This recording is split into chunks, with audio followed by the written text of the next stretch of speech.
really glad that folks could join us today. I'm Chris Kane, CPWR's Executive Director, and I'd like to welcome you to today's webinar. It's called an overview of OSHA's on-site consultation program and compliance assistance resources. Today we'll hear from Bruce Love in OSHA's Office of Small Business Assistance about how small and medium-sized businesses can access free and confidential occupational safety and health services. Bruce, thank you for being here, and I'm going to hand it over to you now. Thank you, Chris, and thank you all for joining us today. As Chris indicated, I'm with the OSHA's Office of Small Business Assistance.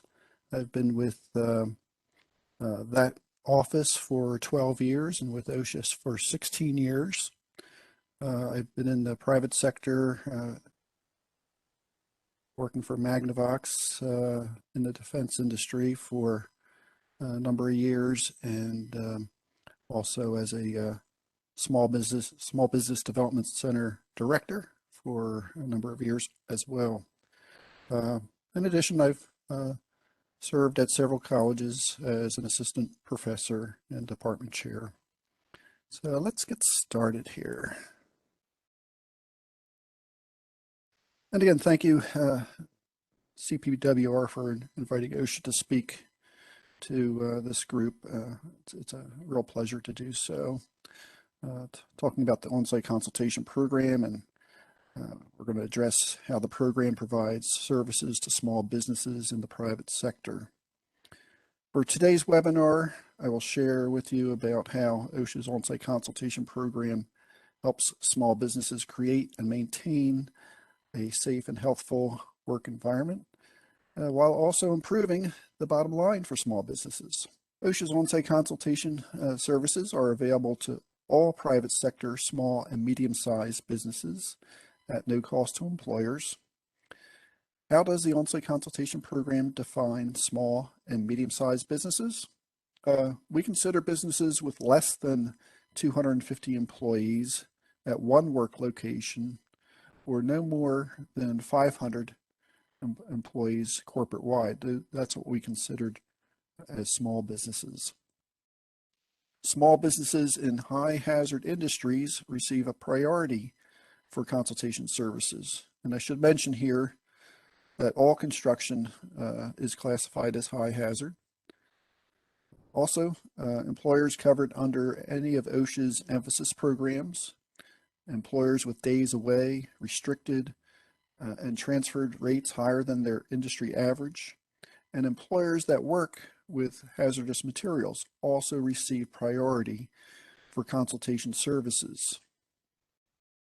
Consultation services are provided to small businesses in all 50 states, the District of Columbia, and several U.S. territories. Services are provided by OSHA, OSHA-approved consultants operating from on-site consultation programs located within state agencies or universities. You can visit osha.gov/consultation or a directory of consultation programs located throughout the country. One final important point to make on this slide: the on-site consultation program is separate from OSHA's enforcement efforts. Consultation compliance assistance. Consultants do not issue citations, penalties, or fines. Next slide, please. Consultation services are voluntary. Therefore, if an employer wants to receive these services, they must contact the on-site consultation program in their state with their safety and health concerns. Consultation programs have educated and trained occupational safety and health professionals called consultants who work with employers to help them improve workplace safety and health conditions. There is a wide range of consultation services available to employers. Employers may request a full service or a limited service visit for assessment of their workplaces. A full service safety and health visit will provide a complete safety and health hazard assessment of all working conditions, equipment, processes, and OSHA mandated safety and health programs at the workplace. A full service visit could also be for only a full safety or a full health hazard assessment of your workplace. Employers may instead request a limited service visit, which provides focused assessment processes or types of hazards in the workplace. During full and visited service visits, consultants also conduct an assessment of the employer's safety and health programs within the scope of the visit. Consultation services are available also, may also include free industrial hygiene surveys and worker training and education. Industrial hygiene, IH, surveys are assessments of personnel exposures to chemical, physical, and biological agents in the workplace. IH consultants provide recommendations for their reduction or elimination. They recommend controls and may recommend enrollment in specific medical surveillance programs. Consultation visits are provided on site to employers at their work locations. Consultants also provide services to employers or organizations site. These include training, workshops, seminars, and speaking events. During the COVID-19 pandemic, consultation programs have been open to provide safety and health services, although they are also facing challenges due to the pandemic. And employers interested in consultation services should contact their local consultation program to find out how they can provide assistance to you at this time if there's any restrictions due to the pandemic situation. Next slide, please.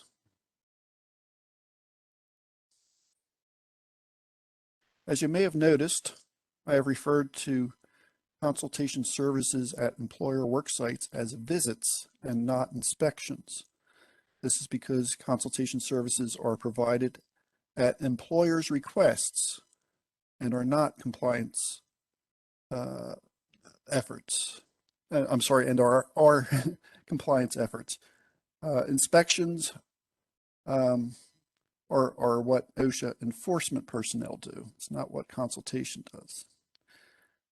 As already mentioned, on-site consultation is separate from enforcement inspection efforts and conducted by consultation programs that operate within state agencies or universities. The consultation visit will start with an opening conference, which includes reviewing the terms of the visit, verifying the scope of the employer's request, and explaining how the visit will be conducted. The consultant will also review injury and illness records for the workplace and help the employer understand how to use this information to improve worker safety and health. During the opening conference, the consultant that they may terminate the visit at any time. However, the employer would still be obligated to fix any hazards the consultant identifies up to that point, and any other hazards that are in plain view as the consultant is leaving the workplace. The opening conference is followed by a walkthrough of the workplace within the scope of the employer's request to identify hazards. The consultant will discuss hazards with the employer and an employee representative as they are identified during the walkthrough. Then a closing conference is held to discuss the findings and recommendations on how to fix any identified hazards. A very important obligation of employers who use consultation services is to agree upfront to correct all serious or imminent danger hazards identified by the consultant in a timely manner. The consultant will assist the employer with developing a specific plan to correct hazards, affording the employer a reasonable period of time to complete the necessary actions. Therefore, the hazard correction time frame is mutually agreed upon by the employer and the consultant. The consultation program may also grant extensions of the hazard correction due dates when necessary to do so. For example, when there is a delay, like in the supply chain, in the delivery of equipment needed to correct a hazard. Consultants work with employers to assist them with identifying interim protective measures to prevent workers from being exposed to serious hazards pending the full implementation of hazard correction measures. Employers must remove workers from exposure to imminent danger situations pending the correction of such hazards. This collaborative effort between employers and the consultants facilitates improvements in the workplace safety and health.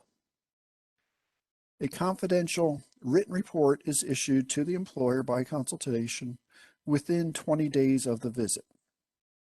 The report will include all hazards identified, hazard correction recommendations, hazard correction due dates, and an assessment of the employer's safety and health program within the scope of the visit.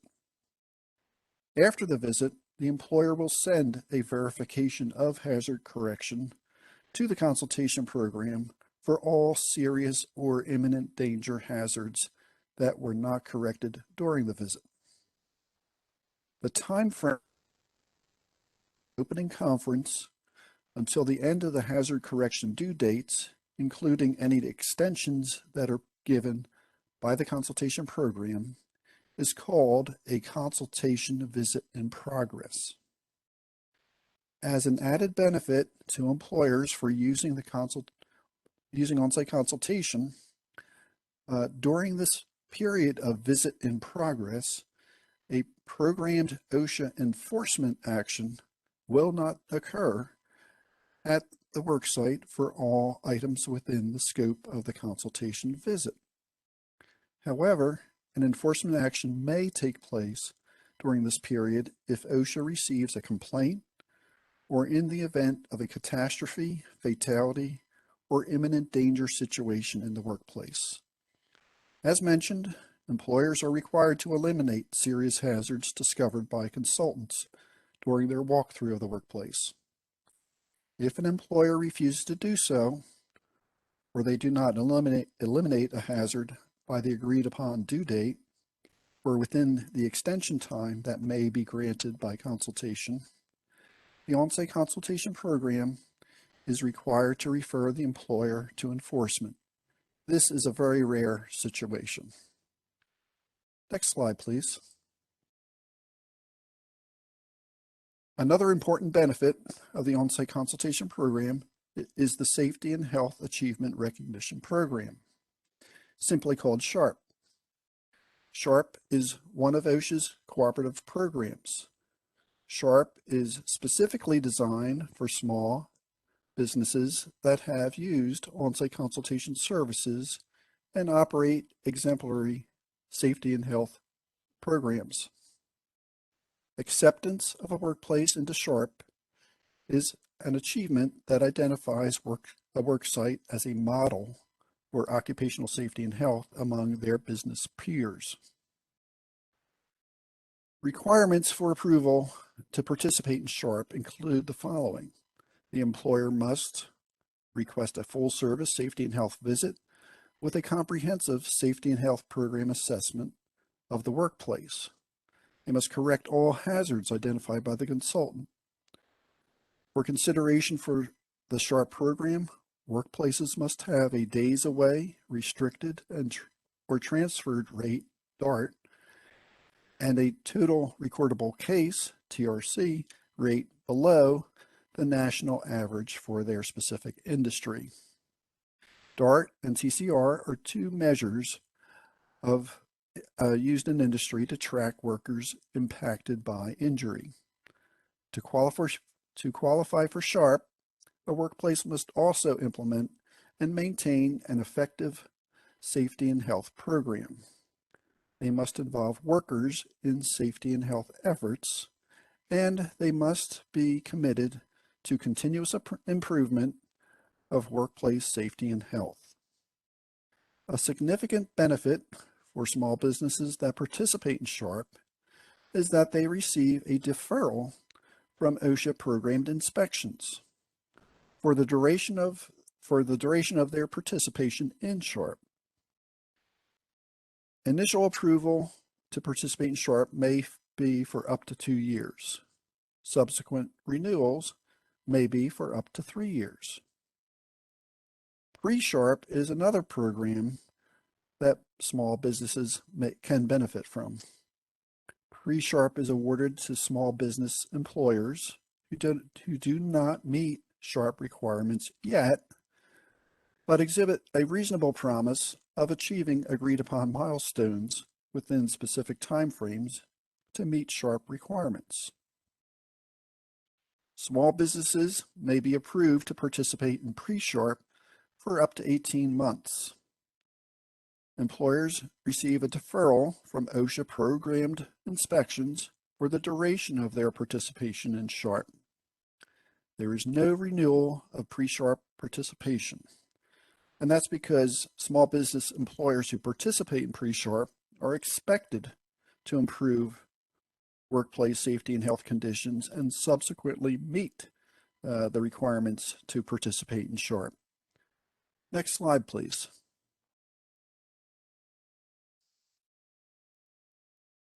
According to CPWR's Construction Chart Book, 6th edition, small establishments, which form the largest segment of the construction industry, suffer a disproportionate share of fatal work injuries. For instance, in 2015 alone, 57% of construction deaths occurred in establishments with fewer than 20 employees.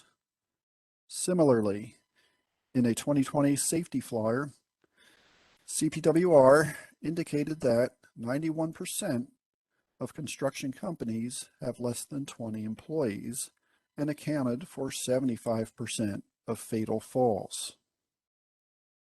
Small business construction companies who meet program requirements and demonstrate exemplary safety and health programs on construction sites may request to participate in OSHA's National Construction SHARP Pilot Program.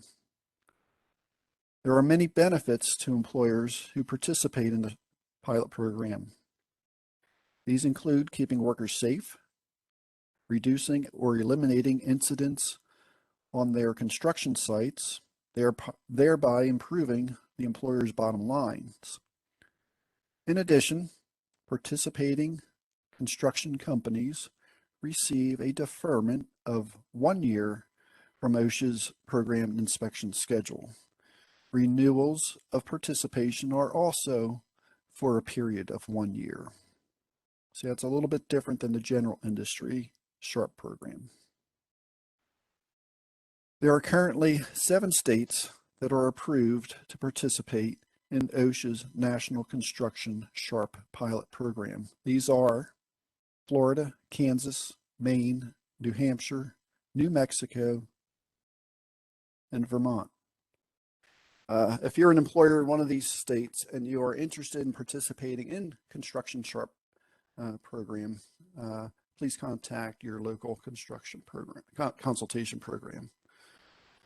Whether or not your state is participating in NCSP, as we call it, National Construction SHARP Pilot, I recommend that all small business construction companies reach out to their local consultation program for assistance with implementing safety and health programs on their construction sites. There are experienced consultants waiting to provide assistance to you at no cost. Next slide, please. In summary, you can see that small businesses will benefit greatly from the on-site consultation services.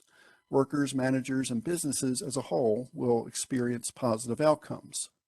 Employers will discover that an effective safety and health program makes good business sense.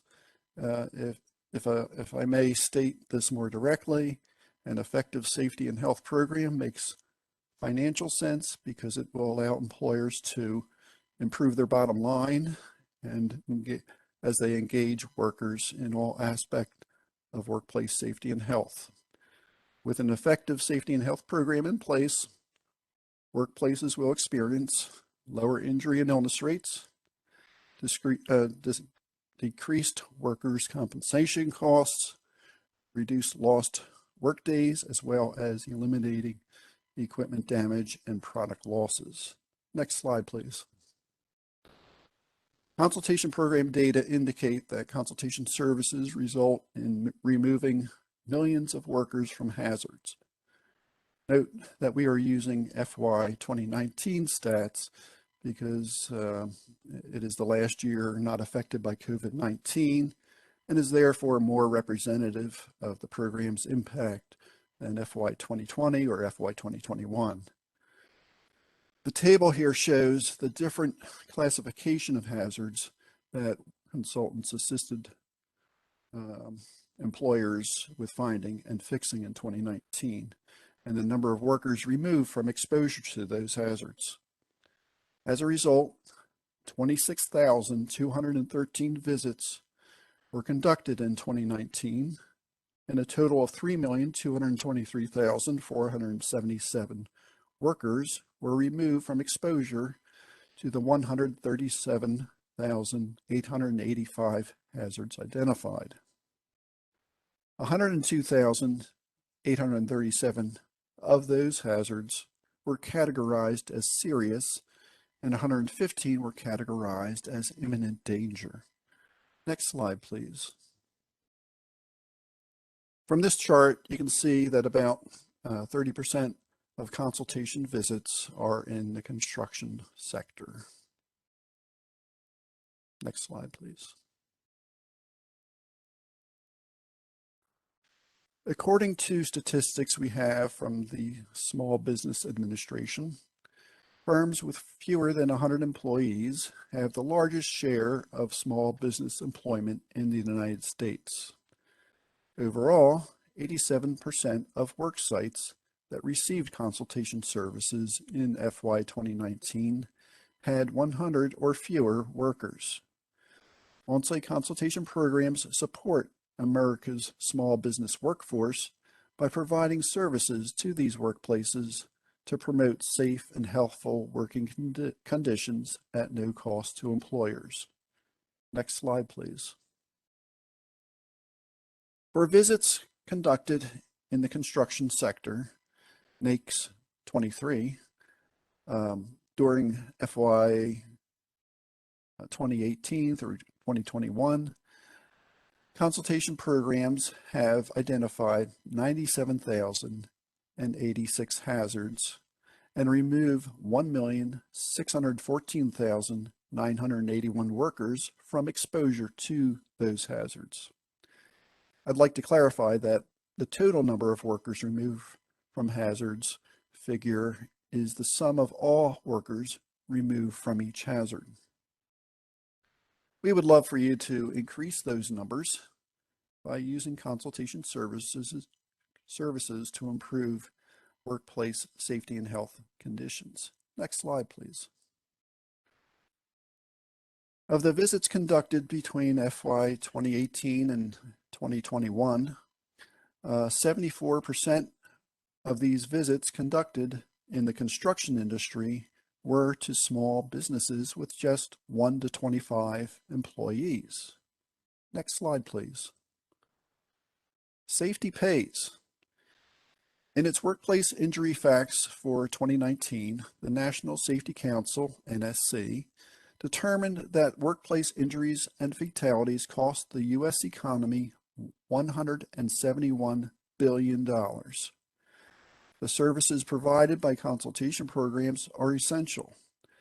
Consultation services protect workers' safety and health and contribute directly to enhance the bottom line of small businesses and subsequently the U.S. economy. Investing in safety saves lives, prevents injuries, and saves businesses money. The best tool for creating a safe workplace is developing and implementing an effective safety and health program. On-Site Consultation Program consultants are here to assist with developing or improving your safety and health programs. Next slide, please. The financial impact of the On-Site Consultation Program was studied in detail by OSHA economists. On August 1st, 2018, OSHA released Economic Benefits of the On-Site Consultation Program, an economic analysis working paper. Using conservative estimates based on the implementation of effective safety and health programs, OSHA economists determined that the On-Site Consultation Program, a program that costs the federal government approximately $61.5 million, it generates a national economic benefit of about $1.3 billion per year. For the MBAs in the audience who may be tempted to calculate the return on investment of this investment, the On-Site Consultation Program would have an ROI of over 2,000%. The bottom line is safety pays. Use on-site consultation services. Next slide, please. I encourage you all to work with the On-Site Consultation Program in your state if you are a small business. These offices are eager to get the word out about what has been called OSHA's best kept secret.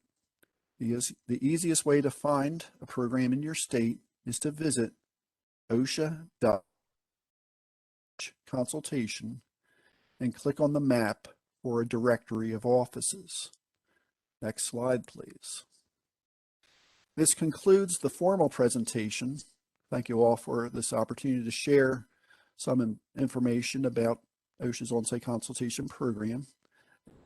And now I think we have time to address some questions. In addition to myself today, the Director of the Office of Small Business Assistance, Patrick Showalter, and the Office Supervisor, Barney Lawrence, have been monitoring the questions during my talk, and we can now address some of those questions. Chris, do we have any questions? Yeah, we do. I know we were scheduled for a half an hour, but I'm very happy to stay on for 10 or 15 minutes, see if we can get through these questions as long as it works for you. That's fine with me. So I guess the first question that came in during registration was, how would this work for companies with 80 to 100 employees working remotely at numerous locations from the central office in Pennsylvania or New Jersey? Okay. Well, I'm in Pennsylvania right now, and I know this will work. The consultation services can be provided in this situation. As I mentioned earlier, we consider small businesses those with fewer than 250 workers on site and fewer than 500 workers corporate-wide. So the size of the establishment in this case, in this scenario, is small. And when you call for a consultation visit, the program, call the program in your state, they'll assist you in setting up a schedule for your visit. Great. So another question is, what is the easiest way for a small company to manage documentation and keep up with OSHA's regulation requirements? Well, for this question, I would say contact your consultation program in your state. They'll be able to provide advice for compliance with OSHA standards and help establish and improve safety and health programs, including required documentation. Great. This question I found interesting because it really calls out some of the intricacies of our industry in construction. So the question is, how can a subcontractor best communicate with a large general contractor that we would like to have OSHA come on the job site and work with us? the subcontractor, to review our safety program but not affect the other subs? That's a very good question. The subcontractor's request for on-site consultation services may be accepted only with the approval of the general contractor. When a subcontractor requests a consultation visit, the general contractor must accept responsibility for ensuring the correction of all serious and imminent danger hazards identified during the consultation visit. This responsibility includes hazards not created by the general contractor and hazards that might not be under the requesting subcontractor, might be another subcontractor. So thank you for that question. Yeah, it sounds like there does have to be some Yep. coordination to make sure that everyone's in agreement that the consultant can come onto a multi-employer site. So another question that came in is, for what types of hazards would the OSHA consultation program be better suited than requesting a health hazard evaluation from NIOSH? OSHA's on-site consultation programs can address all types of hazards, including safety and health hazards. The consultation program gives priority to small businesses in high hazard industries. The NIOSH HHE program focuses on health hazards and does not prioritize based on the size of the employer. So, yeah, a little difference there. Okay, great. Another question that has come in: does participating in the voluntary program remove you from the unannounced inspection lists? And if so, for how long? Okay. As I discussed during the presentation, employers that have a full service on-site consultation visit and meet other requirements may be recognized under the Safety and Health Achievement Recognition Program, SHARP, for their exemplary safety and health management systems. Worksites that receive SHARP recognition are deferred from programmed inspections during the entire period that the SHARP certificate is valid. Other establishments that are not yet in SHARP, or may never be in SHARP, but the ones that are not in SHARP also are not subject to programmed enforcement inspections during the period of time that we discussed, called a visit in progress. The consultation visit in progress is the period between the consultation opening conference on site through the end of the hazard correction due dates, including any extensions that the consultation program has established mutually. Regardless of whether an establishment is SHARP or has a progress, enforcement inspection may take place if enforcement has shown up at the work site because of an imminent danger situation, there's a fatality or catastrophe investigation, a complaint investigation, or in some cases, other critical inspections as determined by the Assistant Secretary. That raised a question with me. I'm not sure if you have the answer to this handy, but the time period that is a visit in progress between the opening conference and when I think the dates occur that the employer agrees to correct any problems. How long does that take in a typical construction consultation? How long is that visit in progress? Does it vary greatly, or is there a way to generalize? I'll say it does vary, and in most construction situations, it's usually shorter length of time than in a general industry.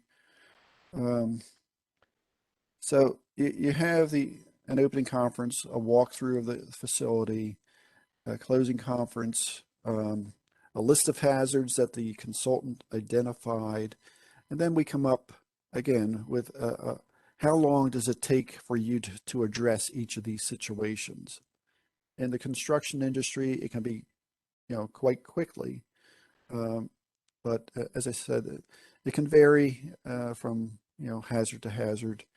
And also in these days with the supply chain delays, they might be able to receive some extensions to get a hold of some specific equipment. As long as the worker is protected adequately in the interim from those hazards, that's what we're looking for. Right. Of those are the questions that came in during the registration process that did not have to do with the COVID ETS, which we're not discussing today. So there's a couple that have come in during today's session, and one is just someone looking to confirm what you said to ensure that they heard it correctly. That the consultant, there cannot be a consultation visit on a construction site that's arranged by a sub unless the general contractor agrees to it, is what you've said. That is correct.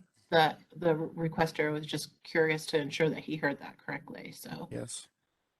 There was another question that came in, and I don't know if there's any clarifying information because I'm not sure of the context, but the question is, can walkthroughs be done at job sites? And if so, is there a maximum number of sites visited?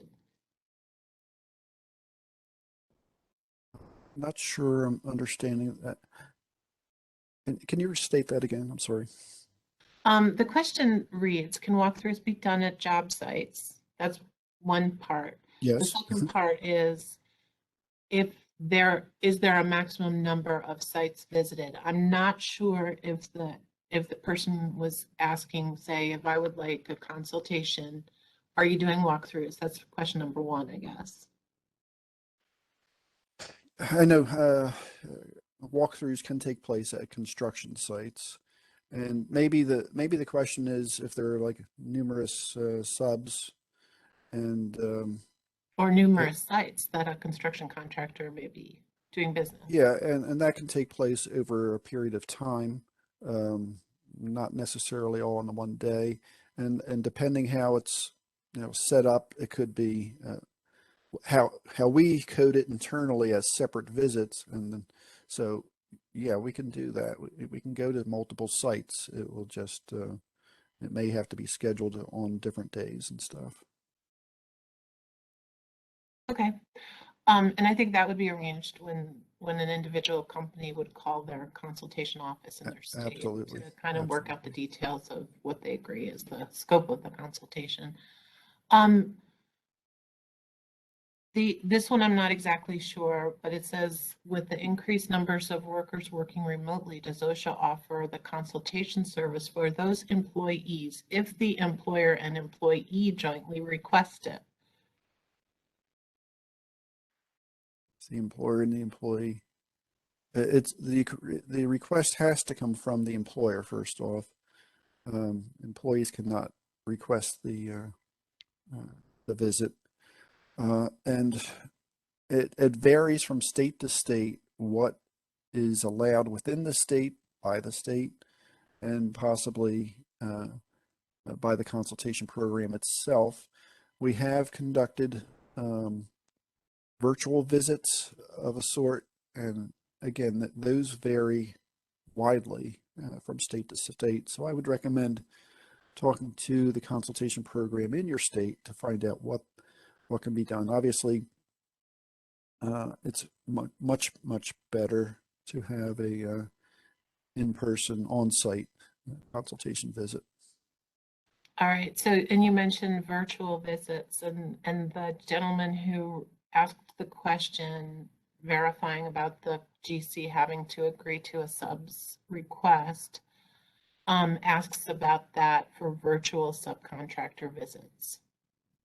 I'm just not sure what a virtual consultation visit is. So I have not witnessed one, and it could be, and I would assume some of that would have to be, based on the fact that it is virtual, limited in scope. and also dependent on the technologies available to the consultation program and on site. Barney, It's or the stump Bruce question. yeah, Barney or Patrick, do you have any more input on that? Chris, first, hello, Chris and everybody else. And Bruce, you hit it well. You did. When COVID came out, obviously it shook everybody and stopped everything. And we said, hey, how can we continue offering the services of on-site consultation? And we developed a policy very quickly that made it possible for a consultant, for a consultation program, to offer a virtual visit. And the core of consultation remains the same. You know, the employer must make the request, must agree to abate hazards found, identify the scope of the visit. Obviously, it can't be comprehensive, but there's an awful lot of room and services that we can provide remotely, just through modern devices, iPhones and Skype and things of that nature, that an employer and a consultant can go onto a work site and just simply, not a consultant, I'm sorry, but a consultant can sit behind their desk with their iPad or device, and the employer could walk through and literally show things on the screen, and they could talk about it. The employer can submit maybe written programs for review, maybe even some more, online training. I mean, it's like, how far can you think about this? So it's a great service that we came up with quickly. It was used almost nationwide by all the programs, and it was very successful, and is still used currently, Ron. And there's, like Bruce said, it depends on the state. Each state is different about allowing their employees to go into work sites at this time. We have 53 programs nationwide, including the territory, so that there's a lot of differences. But I hope that addresses the question. It does, but the gentleman who's asking is persistent, and he's basically asking it again. If there was a remote visit and you're walking around with devices and showing the OSHA consultant your job site, do you have to have the GC's permission? And I would think Yes. yes. Yes, the general policy that pertains to construction sites and a subcontractor requesting the services of on-site consultation, the general contractor would have to agree to that, those services being provided. Great. Even if it's remotely. I think that gets to where he was, because I think Justin, I'm sorry, the person who's asking knows a lot more about it than I do.